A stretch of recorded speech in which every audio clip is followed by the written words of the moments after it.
అందరికీ నమస్కారం.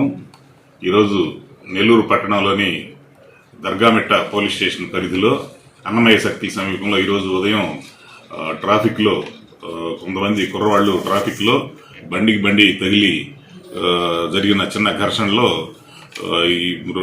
ఇరు వ్యక్తుల మధ్య ఘర్షణ జరిగింది. దీనికి సంబంధించి వాళ్ళకి చేతులతో కొట్టుకున్న దానికి సంబంధించి ఇద్దరికి సింపుల్ ఇంజరీస్ కావడం జరిగింది.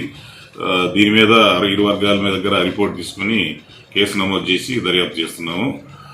ఇక్కడ వాస్తవం ఈ విధంగా జరిగి ఉంటే కొన్ని ఛానల్స్లో, ప్రత్యేకంగా కొన్ని ఛానల్స్లో దీన్ని చాలా హైప్ చేస్తూ నెల్లూరులో పెద్ద రౌడీ మోకల హల్చల్ అన్నట్టుగా దాన్ని హైప్ చేస్తూ ప్రసారాలు చేయటం చూసాము. దీనికి కత్తులు తీసుకొని తిరిగినట్టుగా కూడా ప్రచారం చేశారు. మేము చూసే వీడియోలు అన్ని దానికి సంబంధించిన వీడియోలు కొన్ని వైరల్ అయినవి చూసాము. ఎక్కడ కూడా ఎవరి దగ్గర కూడా ఎలాంటి కత్తులు కానీ ఏమీ లేవు. అందరూ చూస్తే కూడా, పబ్లిక్ చూస్తే కూడా అందరికి ఇట్టే అర్థమైపోతుంది.